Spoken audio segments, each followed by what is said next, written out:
Universidad Nacional Autónoma de México, a través del Seminario Interdisciplinario de Bibliología del Instituto de Investigaciones Bibliográficas y la Dirección General de Publicaciones y Fomento Editorial, en colaboración con la Red Nacional al Texto y la Red Latinoamericana de Cultura Gráfica, presentan Pasado y Presente del Verbo Editar, sexto coloquio de estudios del libro y la edición en México, siglos XX y XXI. La mesa que veremos es la mesa 1, proyectos y procesos de edición ultracontemporáneos, y está integrada por las ponencias Discursos contestatarios en publicaciones autogestivas mexicanas, siglo XXI, del agente cultural Rubén Romero Gutiérrez de la Universidad Nacional Autónoma de México.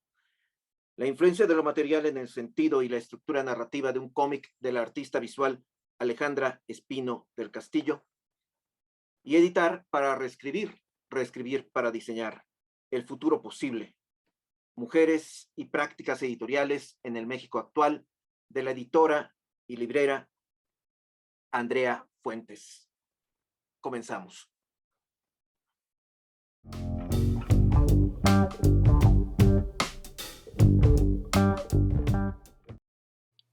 Hola, yo soy Rubén Romero y es para mí un privilegio haber sido invitado a participar en el sexto coloquio de estudios del libro y la edición en México, pasado y presente del verbo editar.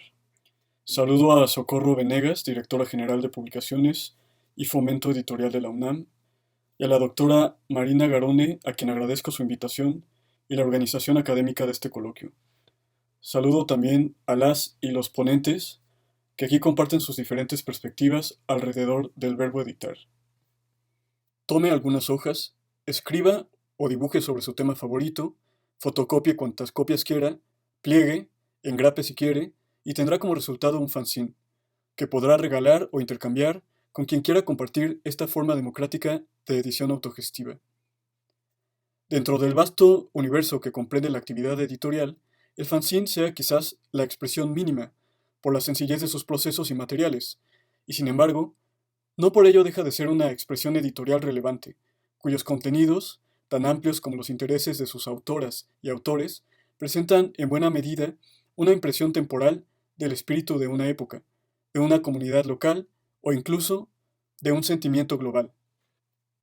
Si bien los orígenes de lo que se ha denominado fanzine se pueden ubicar en la tercera década del siglo XX, cuando al este de los Estados Unidos algunos aficionados a la ciencia ficción intercambiaban escritos, reseñas y recomendaciones a través de enviar por correo lo que se podría llamar revistillas de aficionados o fan magazines, el espíritu fundamental de comunicar y divulgar a través de la autoedición se puede reconocer en muchos ejemplos antaños.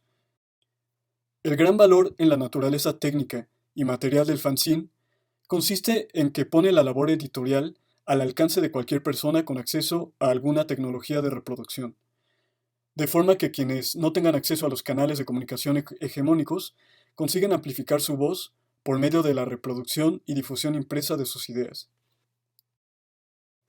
A pesar de que el origen del fanzine esté relacionado con las revistas de aficionados a la ciencia ficción, el impacto causado por su amplia producción dentro del mundo de la subcultura punk y el anarquismo, que se dio en la década de los 80s, explica el malentendido actual de que el fanzine esté originalmente relacionado con estas temáticas, propiciando discusiones sobre si un fanzine debe por fuerza contener expresiones subterráneas y contraculturales. Durante la década de los 80s, en México, se produjeron fanzines dedicados al rock, el punk y al anarquismo. Estos se podían encontrar entre los puestos de discos del Tianguis Cultural del Chopo, en la Ciudad de México. Los contenidos de los fanzines de esta época hacían eco de las escenas de la cultura alternativa que se desarrollaban principalmente en Nueva York y el Reino Unido. Un ejemplo de ello se encuentra en el fanzine mexicano Naughty Punk, impreso en 1981. Por un tiempo, con la llegada del Internet, el fanzine se vio superado como medio de difusión de contenidos alternativos y fueron sustituidos por blogs y foros cuyo alcance, inmediatez y practicidad relegaron el limitado recurso impreso. Sin embargo, en la Ciudad de México, el fanzine tuvo un renacimiento que se fue gestando a partir del 2008, gracias a la actividad de una pequeña escena de jóvenes artistas conformada por colectivos como Café con Leche y Hot Dog. La efervescencia de esta nueva escena influyó a no pocos entusiastas que adoptaron el medio impreso como plataforma para sus escritos y dibujos, hasta provocar un boom alrededor del 2012, caracterizado por un momento de intensa actividad con el surgimiento de docenas de colectivos y ferias dedicadas a la venta e intercambio de este tipo de ediciones autogestivas, principalmente contenedoras de gráfica alternativa, pero sin limitarse a esta. Desde entonces, la actividad editorial alrededor del fanzine ha crecido de manera sostenida, impulsada por el desarrollo y amplio acceso a las tecnologías de la computación y la impresión. Esta estrategia de edición autogestiva ha sido adoptada cada vez por más personas entusiasmadas por experimentar con materiales, encuadernados, formatos y técnicas de impresión mecánicas artesanales y semiartesanales, como lo son el grabado, la serigrafía, la fotocopia y la impresión risográfica. Gracias a que cada vez más gente lo produce, así como al crecimiento de un público que le disfruta y colecciona por las cualidades que le hacen único, el fanzine se ha ido abriendo espacios a lo largo del mundo, ocupando galerías, museos, foros académicos, bibliotecas, librerías y ferias. En medio de la gran diversidad temática y material de esta forma de edición autogestiva, existen iniciativas personales y colectivas que hacen uso de la edición para poner el dedo en la llaga, al señalar y denunciar problemáticas vigentes, al tiempo que reclaman la urgencia de cambiar las conductas y dinámicas que sistemáticamente reiteran el abuso y la discriminación. Todo esto a través de la gráfica, artistas visuales, ilustradores y diseñadores que toman el rol del editor y los materiales que tengan a la mano como trinchera para difundir su visión del mundo. Es el caso del colectivo formado por Yuri Peña y Miguel Mondragón, también conocido como Flush Samo, quienes publican fanzines desde una perspectiva queer feminista, bajo el sello editorial Baby Crazy. Dentro de la producción editorial de este colectivo de la Ciudad de México, destaca el fanzine titulado Caminar en la Ciudad, del 2018, donde se compila la obra gráfica de 17 ilustradoras que plasman a través de sus páginas la experiencia de caminar en una ciudad como la nuestra, siendo mujer. Dentro de la publicación impresa en serigrafía y risografía, se lee lo siguiente. Hacer nuestras las calles, salir sin miedo en las noches. Un grupo de machos chupando en la esquina, riéndose un chingo, se callarán cuando yo pase y me verán de todos lados. Saldré con mis amigas, sentir que con ellas no hay pedo. Responderle a un imbécil que nos dijo algo. No responderle porque estoy cansada, porque tengo miedo. Regresar a casa un día cualquiera, cuando hay mucha gente, cuando no hay nadie. Hacer el camino mío, esperar que no me pase a mí, que no le pase a nadie, que no me pierda, que no aparezca hinchada después de días, caminar en la ciudad sin pedos.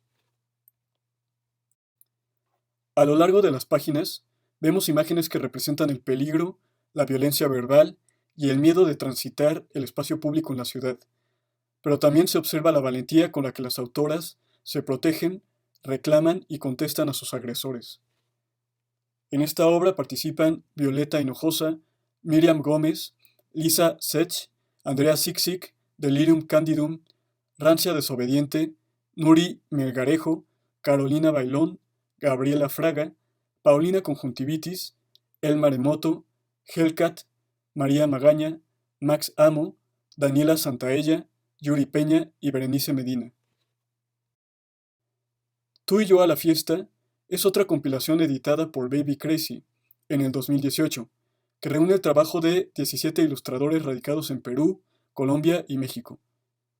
La obra gráfica contenida en esta edición habla, en palabras del colectivo, sobre la dimensión afectiva, la dimensión poética, la dimensión desconocida y la dimensión política que puede tener la fiesta en nuestro contexto de violencia y tristeza cuando se celebra la vida desde las disidencias sexuales. Al interior de esta edición limitada, impresa en risografía con portada impresa en serigrafía, puede leerse: celebrar la vida, celebrar a nombre de quienes nos arrebató la violencia, la falta de empatía, celebrar como acto revolucionario, celebrar nuestra corporalidad, celebrar para exigir lo que nos merecemos, celebrar porque sí, porque se nos da la gana, celebrar para cantar, para hacer amigos. La edición es un festejo de los cuerpos e identidades disidentes que incluso hoy en día se tratan de negar e invisibilizar. A través de las 17 ilustraciones, vemos la celebración de una iconografía que reclama ser vista y reconocida con respeto y normalidad. En el fanzine participan Maga, Jovan Israel, Axel Bremurio, El Maremoto, Fernanda Mondragón, Mou, Juan Daniel Velázquez, Flosh Samo, Ibrahim Cerebros, Alejandra Acosta, Eddie Jiménez y Sara Chabela. Por su parte, la artista visual Miriam Gómez ha encontrado en el fanzine una plataforma para difundir una crítica sui generis al mundo del arte contemporáneo a través de la edición artesanal autogestiva. Integrante del colectivo editorial Rabia, junto con Javier Arjona, Miriam Gómez publica, bajo el seudónimo de El Pinche Barrendero, la obra Contrato no social como acto puro de la naturaleza, de 2019, donde aparece su icónico personaje y alter ego, el Pinche Miguelito, en una serie de situaciones que aluden satíricamente a las dinámicas de poder, egolatría e hipocresía dentro del mundo del arte. En el fanzine, impreso por completo en serigrafía, se lee la siguiente advertencia. Sea usted tan amable, señor espectador, de ver entre trazos. Si se encuentra usted mismo, cambie. Si se ofende, cambie. Si le es indiferente, cambie. Si no le interesa, también cambie. Ratas de la misma coladera es otro fanzine protagonizado por el Pinche Miguelito, donde aparece con su grosera desfachatez para encarnar su crítica ácida. Esta rata rastrera es descrita por Miriam como la contraparte del célebre ratón Mickey Mouse y su existencia dulcificada, que se bufa de los acontecimientos trágicos y las contradicciones políticas de la juventud, al tiempo que afirma su desconfianza en la corrección política del discurso mercantil que se apropia de las consignas de diversas luchas sociales. Miriam Gómez es otro ejemplo de un artista que encontró en la edición autogestiva una forma de amplificar su mensaje contestatario que no está exento de controversia. En el mismo tono se puede mencionar el fanzine titulado Cómo dibujar al Pato Donald, impreso bajo el sello editorial Fauna Nociva, donde se invitó a 20 artistas de la gráfica subterránea mexicana a realizar una interpretación del famoso personaje, propiedad del gigante de la industria del entretenimiento. El fanzine publicado en el 2019 incluye ilustraciones de Elisa Malo, John Marcelin, Javier Arjona, Chacho Nosé, Berenice Medina, Cala Navarro, Niña Diablo, Mónica Quant, Flosh Samo, Adán Quesada, Rodrigo Simancas, Humberto Vázquez, Pepe Kamikazets, El Pinche Barrendero, Adriana Casiano, Anaí H. Galavis, Marco Caballero, J.R.R. Gutiérrez, Jos Ojeda y Pachiclón. La sencilla publicación engrapada e impresa en risografía hace eco de la crítica hacia las formas de propaganda imperialista señalada por los chilenos Dorfman y Matelart en el libro Para leer al Pato Donald. El resultado de este experimento editorial fue una colección de patos donde los autores y autoras presentan a través de la gráfica su visión burlona, crítica y subversiva. Queda claro que los fanzines son una huella espontánea del espíritu rebelde de una época, y se podría decir que, por su accesibilidad y sencillez, la producción de fanzines es más líquida que otros tipos de edición. Y en este sentido, se trata de ediciones que por su factura y bajo tiraje se pierden fácilmente, razón por la cual su estudio implica un reto especial. Dentro de las iniciativas colectivas que se han propuesto archivar y reflexionar sobre una rama particular de este mundo editorial, destaca el proyecto Autoeditoras, que tiene como objetivo archivar, exponer y compilar FemCines. Recientemente, Autoeditoras se encuentra presentando el libro Autoeditoras, Hacemos FemCines, una archiva de fanzines feministas mexicanos, latinoamericanos y de otras latitudes recopilados de 2015 al 2020, editado por Helen Yeleton y Yuri Peña, con la portada realizada por Berenice Medina. El libro incluye un mini-zine impreso por Baby Crazy y cuenta con un tiraje de 300 ejemplares.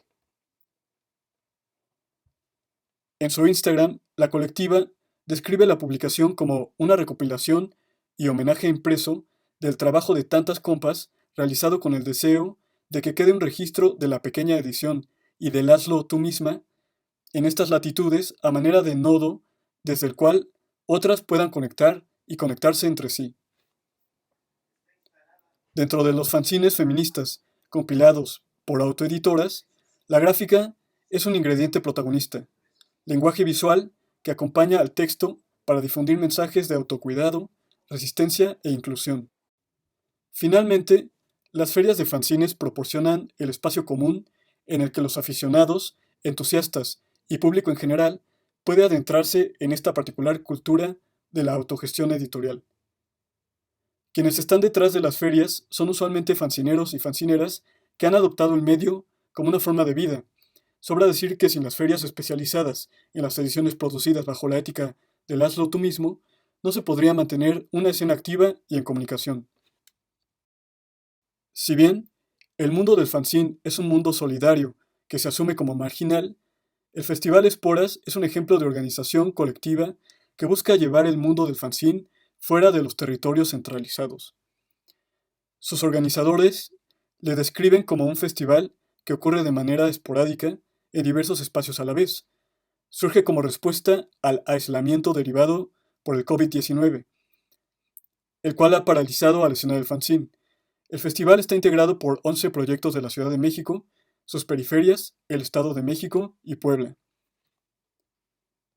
Este tipo de iniciativas operan sin ánimo de lucro, persiguiendo únicamente la vocación de difundir su arte. En este sentido, dicen, cada espora es un mundo compartido con la posibilidad de reproducirse con el viento. Los ejemplos aquí presentados no son más que una pequeña mención de entre la inagotable variedad de expresiones que han encontrado en el fanzine un terreno fértil para el reclamo social que aspira a la construcción de un mundo menos injusto. Invito a quienes se interesen en esta forma de edición autogestiva a visitar las distintas ferias que se realizan en el país, como Matasanos y Esporas en la Ciudad de México y Puebla, Print and Trip en Morelia y Tijuana Sin Fest en Tijuana. De igual manera pueden acercarse a la fanzinoteca del Museo Universitario del Chopo en la Ciudad de México. En suma, el fanzine es un medio impreso que por su sencillez está al alcance de cualquiera que desee plasmar algo en sus páginas. Es un espacio editorial experimental en permanente mutación, cuyo potencial temático, formal y material es ilimitado. El fanzine es, por lo tanto, libertad editorial por antonomasia, razón por la cual seguirá siendo un terreno fértil para las expresiones críticas y contestatarias de aquellos en busca de difundir una visión del mundo valiente basada en la solidaridad y la empatía. Muchas gracias.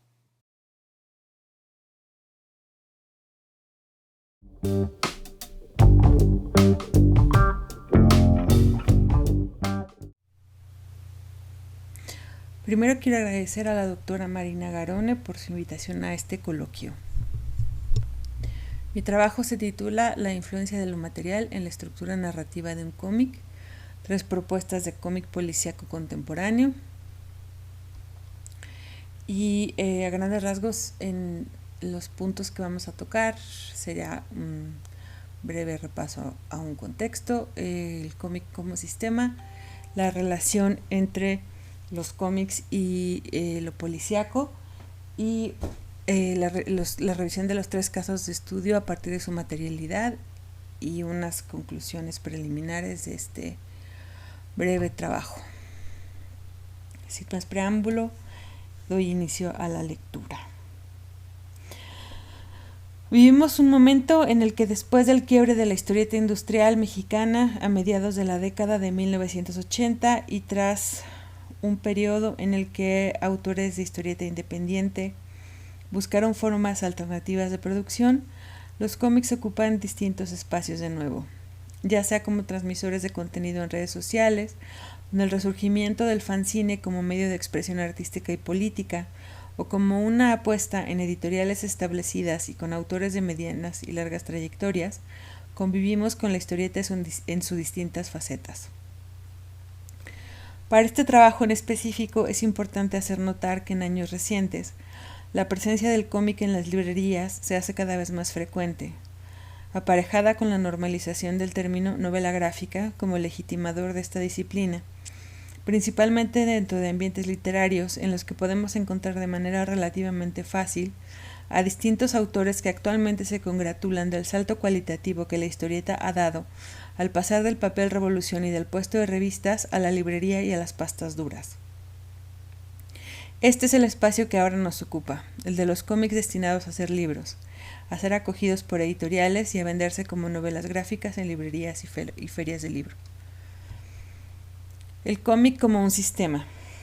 Antes de proseguir, me parece importante establecer que mi marco de referencia para hablar de los cómics y las novelas gráficas es afín al determinado por autores como Thierry Groenstein, quien en trabajos como Système de la bande dessinée establece que la historieta es un medio, un sistema en sí mismo con sus propias reglas marcadas por la particular relación que hay entre sus elementos y no un género derivado de la literatura. De hecho, partiendo de las definiciones propuestas por Groenstein, lo que definiría la piedra fundacional de un cómic sería el juego relacional de una pluralidad de imágenes interdependientes, en una solidaridad icónica que les permite el doble juego de existir separadas y al mismo tiempo conviviendo dentro de una misma obra. A partir de un concepto como este, es posible también pensar en las múltiples lecturas viñeta a viñeta, sin dejar de contemplar la totalidad de la página, el spread o la doble página y el cómic completo, pues la visión focalizada nunca deja de enriquecerse con la periférica. Sobre los cómics y lo policíaco. Otro de los rasgos que parecen repetirse al tratar de definir qué son los cómics es comenzar por decir qué no son, para de esta forma ir delimitando un concepto. No son literatura, no son artes visuales, no son dramaturgia. Son una disciplina híbrida que se nutre y comparte rasgos de todas estas otras y que construye, como ya mencionamos, un sistema propio a partir de estas coincidencias. Al revisar los textos sobre narrativa policíaca, aparece una primera coincidencia entre este tipo de literatura y el medio del cómic, cuando, a decir de Ricardo Piglia, a primera vista parece una especie híbrida, sin límites precisos, difícil de caracterizar, en la que es posible incluir los relatos o las obras más diversas. Por eso él prefiere empezar a analizar estos relatos por lo que no son, así como algunos estudiosos, como Hilary Chute, suelen hacer en las definiciones que hacen al respecto de lo que es el cómic. A decir de autores como Saladin Ahmed, después de la década de 1940, los recursos del cómic se nutren de lo cinematográfico, y esto es particularmente cierto en el caso del noir y el policíaco. A su vez, ambas disciplinas se nutren de un imaginario que proviene del periodismo de nota roja, del cual siempre queda un resabio del que la literatura, el cine o los cómics tendrían que distanciarse en su búsqueda de legitimación como un género de prestigio. 3 estudios de caso: El Sombra, El complot mongol y Matar al candidato. Los 3 ejemplos para revisar en este trabajo se insertan en la producción de historieta de los últimos 10 años. Fueron publicados en México en distintas casas editoriales y los 3 presentan características diferentes a tener en cuenta. Por orden de publicación son El Sombra y El Sombreitito de 2014 y 2016 respectivamente, de Edu Molina, publicados por Editorial Resistencia. La autoría de dibujo y guión son de Edu Molina, excepto en una de las historias que es de Paolo Barbieri. Se toman en cuenta los 2 volúmenes. El complot mongol, Ortiz y Fondo de Cultura Económica. Y finalmente Matar al candidato de 2019 con guión de Francisco Hagenbeck y dibujos de EBEF, publicada por Sexto Piso Ilustrado. El Sombra es una recopilación de historias cortas de un detective creado por Edu Molina. Él mismo hace los guiones de las historias, a excepción de El Intermedio, el escándalo Babyface, que es de la autoría de Paolo Barbieri. Molina utiliza referentes literarios, televisivos y musicales. Su detective, ajustándose a los parámetros que determina Mempo Giardinelli para las historias policíacas, se ocupa de la parte más sucia, generalmente la más sórdida, oculta y negada de la sociedad. La ciudad de El Sombra es una ciudad que evoca ciudades familiares, caóticas, con elementos reconocibles como cúpulas de iglesias coloniales y callejones oscuros con postes de luz con sus cables enredados, en los que irrumpen dirigibles y edificios en formas de instrumentos musicales como elementos más fantásticos. En términos de lenguaje visual, la mayor parte del espacio de la página lo ocupa la tinta negra. El dibujo resulta en ocasiones abigarrado y la lectura puede ser caótica por la multiplicidad de referentes. La tipografía mecánica en citas y dentro de los dibujos hace ruido dentro de la lectura. El complot mongol es una adaptación a cómic de la novela de 1969 del mismo nombre, de Rafael Bernal, con guión adaptado de Luis Humberto Crosswhite y dibujo de Ricardo Peláez Goicoechea. Fue publicada de forma integral por el Fondo de Cultura Económica y Joaquín Mortiz en 2017, después de un proceso largo en el que anteriormente se publicaron fragmentos por Editorial Vid. En términos de narrativa gráfica, aprovecha plenamente los recursos que identificamos visualmente con el género policíaco, como los altos contrastes en el blanco y negro, la paleta contenida en 2 tintas, el protagonismo de los escenarios urbanos, los acercamientos dramáticos a los elementos clave, como el rostro estoico del detective, los cuchillos asesinos, las curvas de las mujeres objetos de deseo. Es una obra muy llena de plastas negras, muy pesada visualmente, incluso si no se trata de escenas nocturnas. Esto refuerza el estar dentro del territorio de un noir. Para el lector que esté familiarizado con estos códigos, por ejemplo, al provenir del cine, sería posible reconocer que esta obra pertenece al género policíaco tras solo ver las imágenes y las páginas, sin necesidad de leer los textos, pues tanto a través de las representaciones gráficas de los elementos, las armas, los detectives, los vasos de licor, como de las puestas en página enfatizando diagonales en viñetas, o los motivos como las clásicas persianas proyectadas, es posible ubicarnos dentro de una historia de detectives. Una de los rasgos más interesantes de la traducción de Ricardo Peláez al dibujo de los elementos clásicos del imaginario detectivesco es que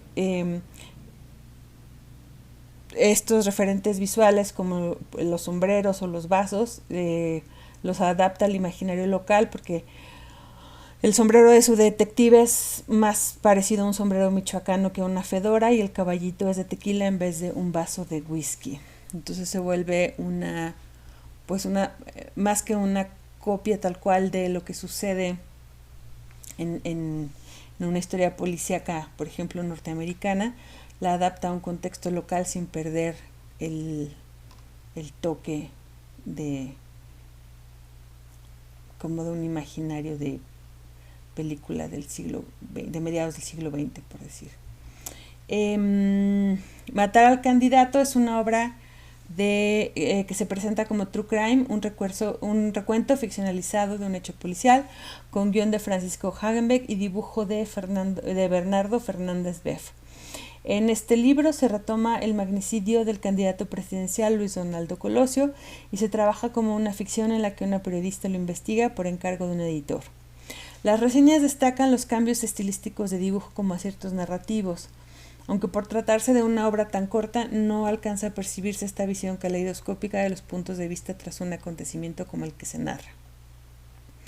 En el propio libro se hace mención al poco tiempo de realización con el que contaron los autores, y esto es evidente desde la longitud de la obra, apenas la mínima para ser considerada una novela gráfica, hasta este uso de los distintos estilos que no termina de apoyar un discurso de manera que quizá lo haría si se tratara de un cómic más largo en el que viéramos repetidos los distintos registros dentro de una obra dentro de una obra con múltiples parámetros gráficos. Es necesario que como lectores los dibujantes nos den de manera consistente las claves para seguir las convenciones que establecen en sus narrativas.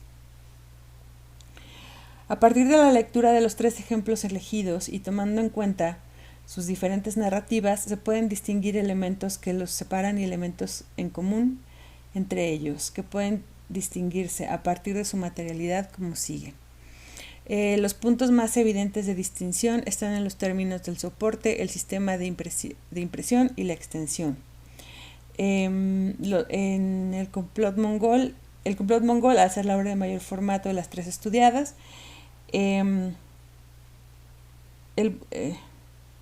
es una obra es un libro que mide 34 por 23.5 centímetros. Es un volumen encuadernado en pasta dura, impresionados tintas con un tono en sepia, además de blanco y negro. Su tamaño hace que se vuelva poco manejable en términos de lectura. El papel es un tipo de couché que, al ser predominantemente negro, se presta a mancharse con las relecturas. Es una edición que resulta muy atractiva, pero a nivel de experiencia de lectura presenta una serie de factores que impiden una mayor cercanía o implicación con el lector. Los volúmenes del Sombra son 2 libros a una tinta, blanco y negro, encuadernados en rústica e impresos en un papel tipo Bond. El primero mide 25 por 17 centímetros y el segundo 25 por 19 centímetros. En este caso se contrarresta la complejidad de las páginas que se citó anteriormente, con la posibilidad de manipulación que le da el formato más pequeño, además del tipo de papel, que invita a leer y releer y a pasar las páginas sin temor a causarles daño. Matar al candidato es un libro de pastas gruesas pero poco contenido, apenas son 60 páginas. Resulta atractivo en principio por ser un libro a color, pero el contenido es muy breve. El resultado es una experiencia de lectura que podría describirse como incongruente entre los interiores y las tapas que los cobijan. Los puntos en común, los elementos comunes desde lo material que tienen estos libros, estas novelas gráficas, son, por ejemplo, están principalmente entre la iconografía y el cromatismo de los cómics que contienen. Uno de ellos sería el recurso de limitar la paleta de color en cuanto se enfatiza la narrativa noir o policíaca. Incluso el matar al candidato, que es la obra que es a color, sucede en algunos pasajes. Hay presencia de objetos que parecen pertenecer inequívocamente al repertorio de recursos visuales de lo policíaco y que funcionan para sostener ciertos ritmos: pistolas, cigarros, vasos de licor. Con ellos, por ejemplo, se pausan las conversaciones o se rompen flujos narrativos, además de que visualmente pues se denota la pertenencia al género policíaco. Otro elemento que parece repetirse, aunque adaptado al contexto de cada libro, son los sombreros, que permiten hacer misteriosos a ciertos personajes, ya sean los detectives protagonistas en los casos de Peláez y Molina, o los informantes sin rostro en el libro de Hagenbeck y Beff.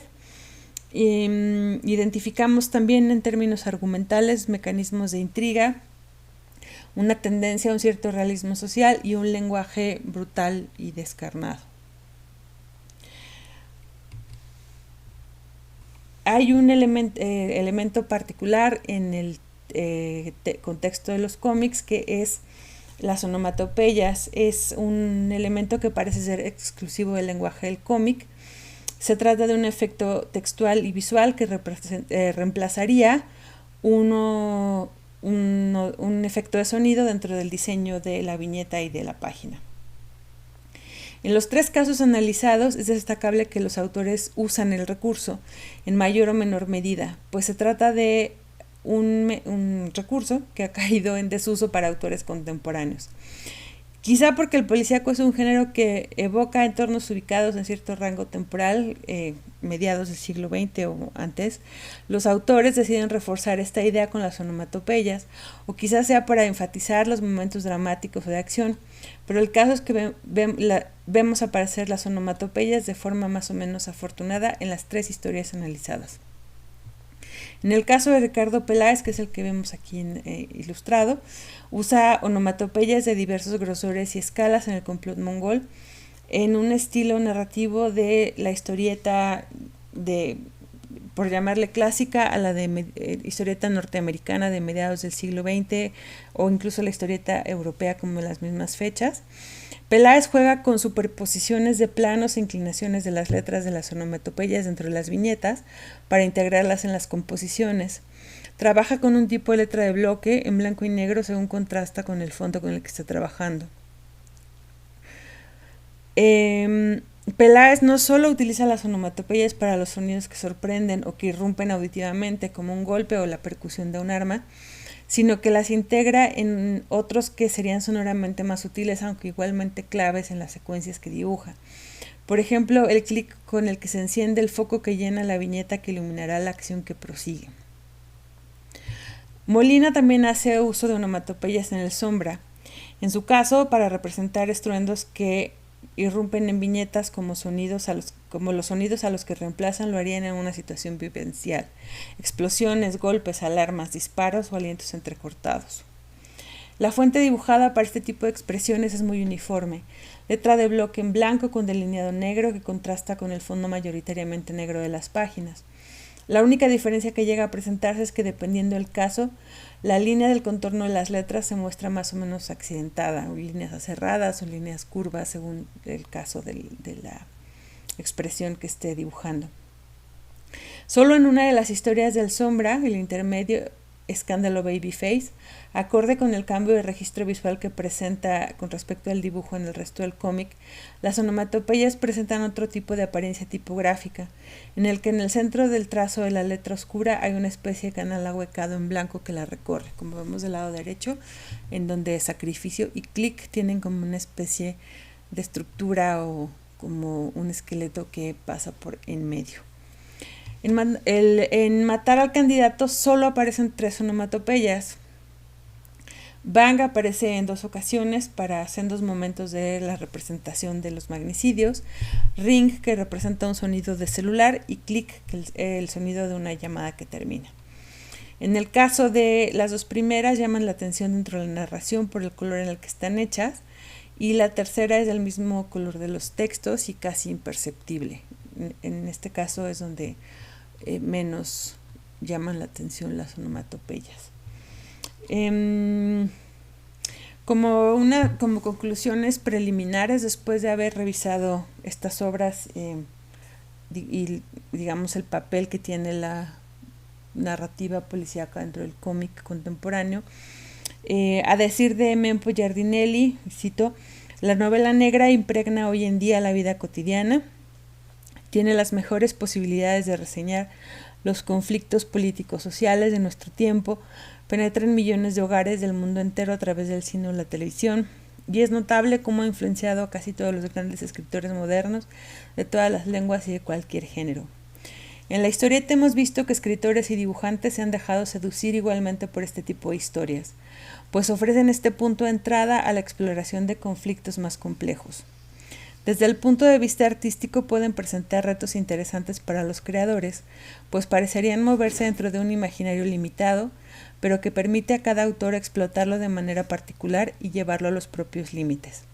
Esta es una de las posibilidades que ofrece el medio de la historieta a los autores, pues según Bárbara Postema, la especificidad visual del medio permite explorar nuevas formas de contar historias y, de manera más importante, crear nuevos tipos de narrativas.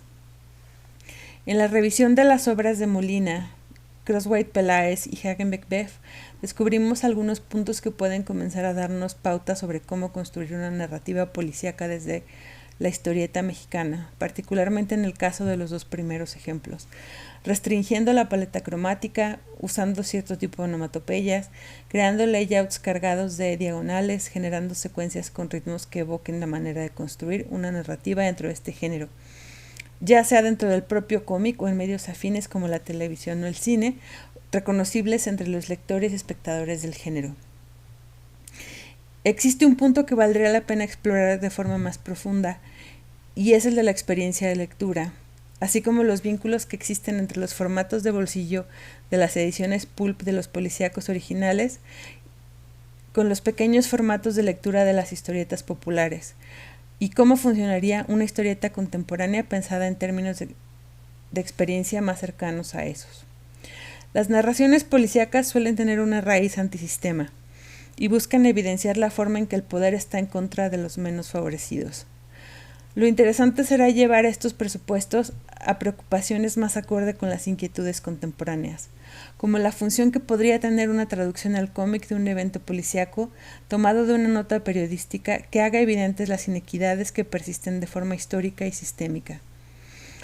Y al final, si al pensar en materiales y soportes, el papel sigue siendo lo más adecuado para esta finalidad. Muchas gracias.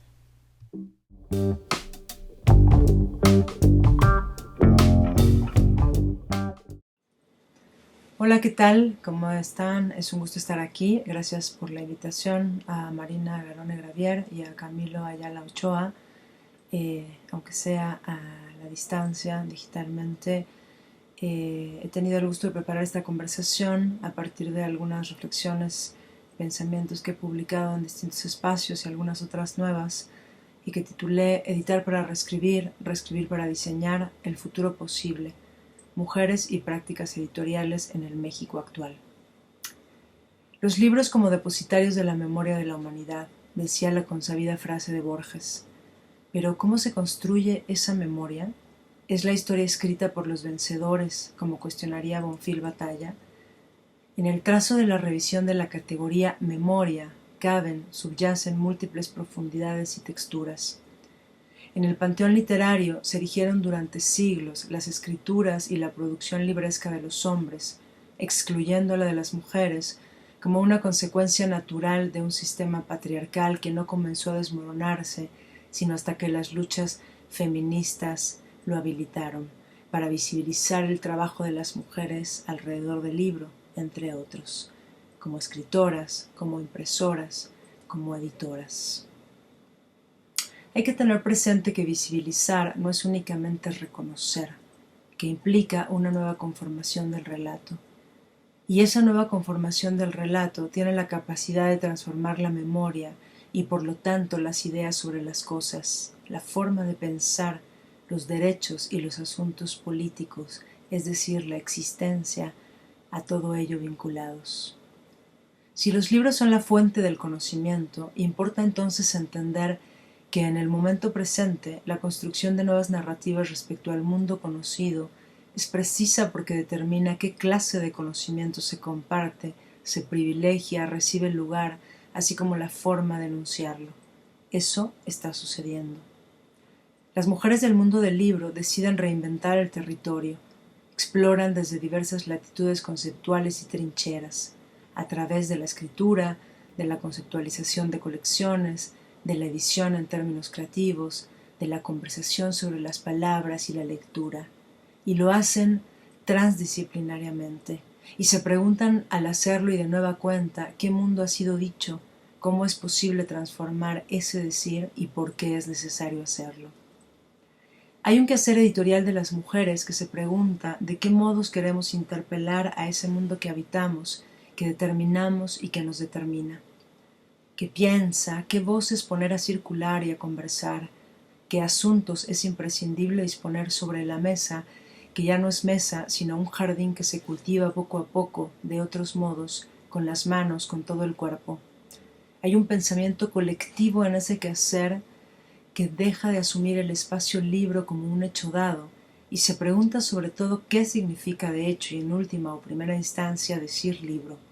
Porque vale la pena siempre volver a la pregunta, ¿qué es un libro? ¿Qué entendemos por libro?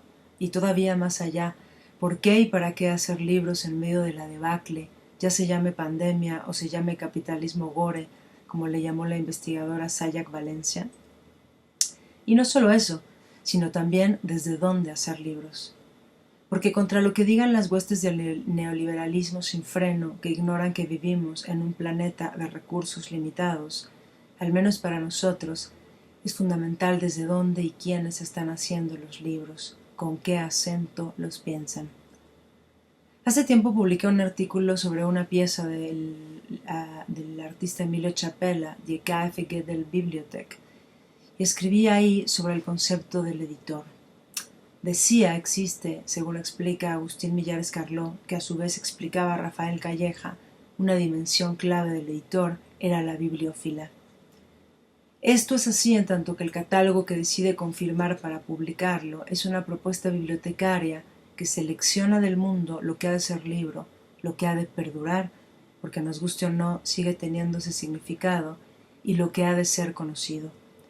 También decide cómo será transmitido y la disposición y secuenciación de su contenido dentro de las páginas, de modo tal que lo que transmite no tiene que ver únicamente con el texto o pieza en cuestión, sino con una nueva concatenación de elementos, la elección, la posición, la disposición en las páginas, la tipografía y su puntaje, la secuencia, las pausas, la imagen con la que aparecerá, en fin, por decirlo menos y entre tantos, lo cual traza una nueva forma, la del libro en el haber.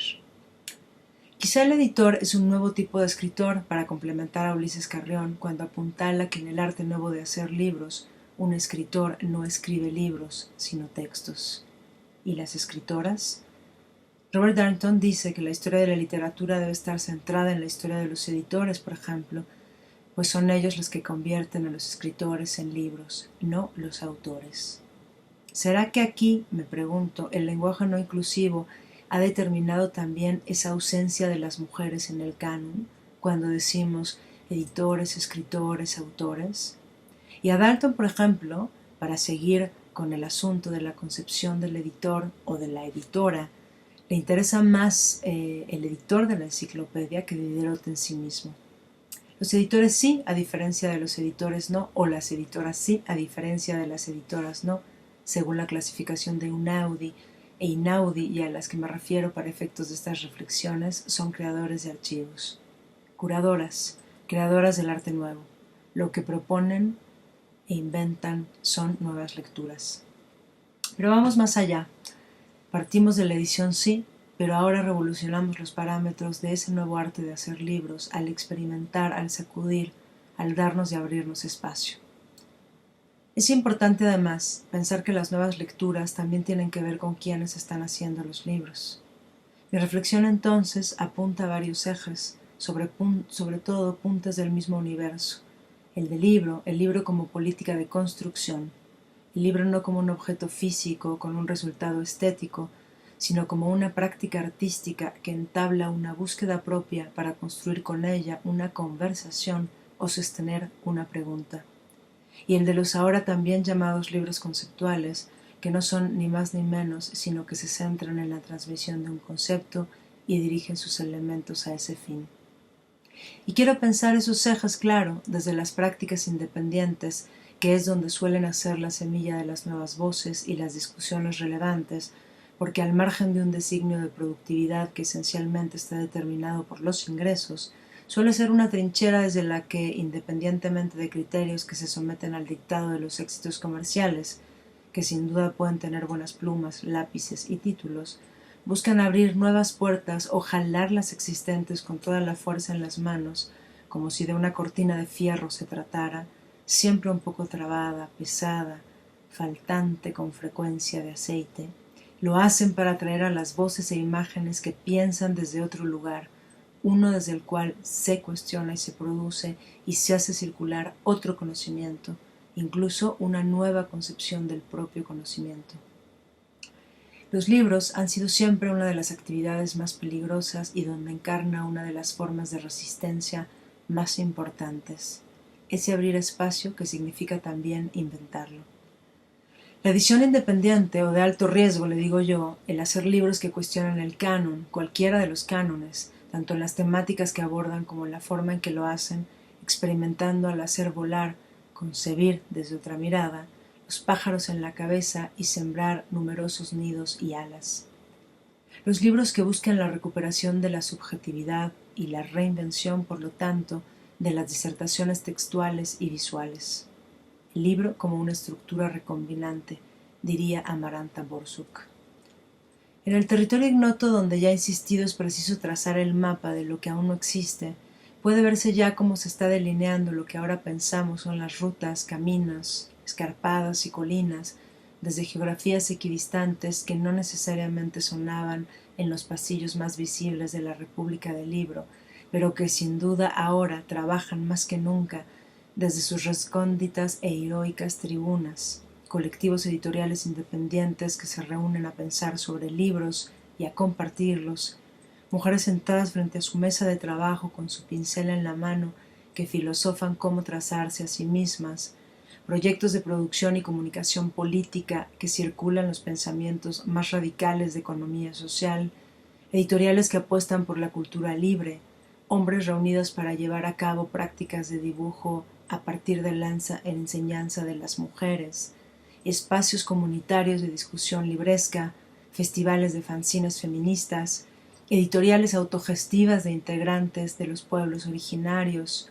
colectivas de mujeres publicando y gestando encuentros colaborativos, mínimas pero ya longevas editoriales que con su selecta, que no escasa producción editorial anual, ponen a circular interpretaciones y lecturas gráficas que abren horizontes. Mujeres que buscan reescribirse desde prácticas decoloniales porque se dan cuenta que las narrativas con las que hemos crecido y a las que hemos alimentado no son las que nos representan, y que en el arte nuevo de hacer libros bajo esa lógica es preciso reelaborar. Veo florecer, ante el aparente desplome de los circuitos más convencionales de la llamada cadena del libro, y a mi modo de ver las cadenas encierran, innumerables cuerpos reales, sujetos, no sellos, que buscan reencontrarse consigo mismas, como dice el manifiesto de Rata Naturae de marzo del 2020. Y este florecer, me parece, donde el libro es un agente cultural y que exige por lo tanto a pensar la cultura como un derecho y no como un privilegio, implica el reconocimiento y la construcción de comunidades específicas y una lógica que escapa sin duda a las lógicas más predominantes del mercado y también a las dogmáticas, pero que curiosamente, ante la situación en que nos encontramos, constata que de alguna manera la dependencia de ciertas estructuras es en realidad un poco falsa, que quizá es posible construir y diseminar con otras estrategias y con otras numeralias, pensando a quiénes queremos llegar, a quién efectivamente llegan los libros. Pienso en el trabajo editorial y de escritura de Abril Castillo, quien perfila junto con Idalia Sauto y desde Alacrana estructuras, libros y reuniones de escrituras, amantes de los fanzines, una vieja pero nueva forma de hacer, y las autopublicaciones, por ejemplo, poniendo énfasis en una resistencia frente a la institución literaria y apostando por la libertad de la construcción. Pienso en Gabriela Jáuregui, que ya desde Surplus configuró universos de reflexión política fundamentales para una nueva discusión sobre la realidad, no solo por los asuntos del capitalismo, la lucha por la tierra o las nuevas escrituras poéticas, sino sobre las formas de pensar justamente nuestras nuevas realidades. Ahí se publicaría por primera vez, por ejemplo, Dolerse de Cristina Rivera Garza, esa obra fundamental del análisis de las violencias que atraviesan a nuestro país. O en su labor como editora de Tsunami, donde piensa en la urgencia de reunir voces esenciales para pensar los feminismos contemporáneos, las luchas situadas. Pienso en las Antílope, que como ellas mismas se definen, son amantes de lo improbable, protectoras de lo infecundo, defensoras de lo extravagante sin remedio, y cuya ferviente labor les coloca como uno de los referentes editoriales de estos momentos. Mucha poesía, novela, ensayos. Ensayos como Los hombres me explican cosas, de Rebecca Solnit. Y salto a Andrea Ancira, que más bien es una pensadora, que desde Tumba la Casa Ediciones orquesta encuentros donde se analiza y piensa la política de la edición, con publicaciones sobre la descolonización, los feminismos, que prepara microfanzines de distribución gratuita que distribuyen, por ejemplo, en las marchas, como Organizar la rabia, defender la alegría. ¿Por qué y cómo el futuro es la rearticulación del presente? ¿Qué significa, me pregunto, apropiarse de los medios y utilizarlos para pensar de otro modo en lo colectivo, no como una reunión de masas, sino como un procedimiento quirúrgico que articula resistencias frente a la injusticia? Esto también es el territorio del libro y la palabra que se está inventando. O detengámonos en los libros de Anaïs Abreu de la Diéresis, esos libros de arte, piezas únicas hechas a mano, con la paciente labor artesanal pero de artista, que borda cada palabra y que hace significar cada costura y en cada suaje la palabra de Silvia Plath, de Sor Juana o de Robin Myers. Hay una declaración de principios en detenerse, tomar tiempo para hacer y, por lo tanto, en invitar a leer así, sustrayéndose a la velocidad capitalista o a la enloquecida producción. O la labor de visualización de Sarah Schultz, que lo mismo inventa una colección de arte que reúne un homenaje a Clarice Lispector, para los que piensa cada detalle del espacio libro que prepara como un disparador en potencia de otros entendimientos. O Selva Hernández, que diseña libros, vende libros, selecciona libros y fragmentos de libros para la construcción de bibliotecas personales. O Deborah Holtz, que ha cimentado con decisión y fortaleza una mirada sobre nuestra cultura estética nacional, entre otras cosas. O Genoveva Muñoz, que abre el universo a los nuevos discursos gráficos, como en ese magnífico libro que es Los incrustáceos de Rita Mercedes, una obra que rompe todos los estereotipos de clasificación de género. Y esa, por ejemplo, es una forma de la edificación futura. ¿Géneros? ¿Ideas? ¿Géneros o ideas? ¿Qué nuevas categorías podría tener el FONCA para los creadores? Y si insisto, ¿no somos las editoras también creadoras? Nayeli Sánchez de la Cartonera de Cuernavaca o Frinea Ortega de la Arquitectura del Libro, que retoman las prácticas autogestivas y mezclándolas con el arte de la manufactura libresca abren espacios a otras formas de percepción. O Carla Martínez desde Norte Estación, que se empeña por difundir literatura fronteriza desde los márgenes, o Vaso Roto, que sabe que la pluma de Ann Carson es una de las más reveladoras. Rosmary Salum, en Literal, sostiene una revista que dialoga y reflexiona sobre la escritura contemporánea, y si en revistas estamos, Guadalupe Nettel, la escritora que reconfigura las narrativas íntimas, ha dado también un giro feroz a la revista de la universidad, que ahora es referente central de las conversaciones o que apunta sobre la conversación sobre la que hay que tejer.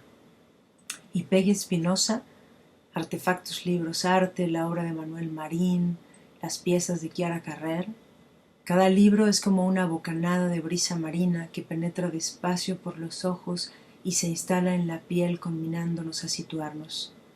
Y Socorro Venegas, también escritora, lanzando Vindictas, esta magnífica colección que edita también con Ave Barrera y diseña Clarisa Moura, una reconfiguración justamente de nuestro árbol genealógico literario. Y Lilia Barajas de Nitro Press, sembrando narrativa y ensayo de vanguardia al margen de las modas, y Mangos de Hacha con Jessica Díaz y Tatiana Lípquez, que han erigido una de las más sólidas colecciones de poesía. O las mujeres que investigan y escriben sobre la historia del libro, precisamente sobre las mujeres impresoras, como Marina Garone. Pienso en las ya no vendedoras a destajo, sino también agentes de transmisión del libro, Pat Sánchez Ponti y Mónica Jones desde la tabaquería, Mariela Calcaño desde Juan Pablos. Enuncio a las mujeres porque es su quehacer, nuestro quehacer, el que estoy apuntalando en el mapa. No porque, claro, trabajan siempre solas, puesto que a veces lo hacen acompañadas de hombres, pero me interesa su manera de pensar e incidir en la conformación de ese nuevo territorio, casi como si se reinventara un sistema. La lista es larga, quizá infinita. No pretendo aquí ser exhaustiva, no podría, pero sí esbozar del mapa unas luces que ayudan a entender por qué y cómo se está configurando este territorio. El arte de la edición que trazamos es un vaivén entre ocupaciones que se deslizan también en esos otros géneros. Escribimos pero editamos, diseñamos pero hacemos activismo social, damos conferencias pero preparamos fanzines, escribimos novelas pero articulamos colecciones. O en fin, el nutrido coloquio.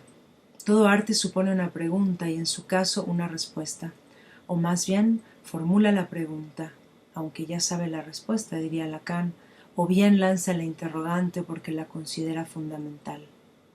En otro escenario nos propone una respuesta. Todos sabemos, sin embargo, que la lectura, el proceso de significación y comprensión de algún tipo de información o ideas, es un acto subjetivo y que cada cual leerá su propia pregunta o respuesta. Los libros, la escritura y la edición, en esos amorfos trazos entrecruzados, para imaginar entonces, previsualizar, concebir lo que será. Los libros como el sitio donde no hay supuestos ni asunciones, ni marcos de referencia donde el universo creado, aunque se refiere a este, es otro, y tiene sus propios límites, convenciones, estructuras y códigos. Los libros anclados desde y para comunidades específicas que entablan otras formas de diálogo. En el nuevo coloquio, con sus pájaros unidos y encarnados como simurgs, se están reinventando los mapas desde nuevos lenguajes para que en ellos las imágenes mapa atraviesen el lenguaje creándolo. Estas son nuestras realidades. Hay que empujarlas hacia otra parte. Gracias. Agradecemos a Rubén Romero Gutiérrez, Alejandra Espino del Castillo y a Andrea Fuentes. Y sobre todo agradecemos a ustedes, la comunidad universitaria en particular y el público en general.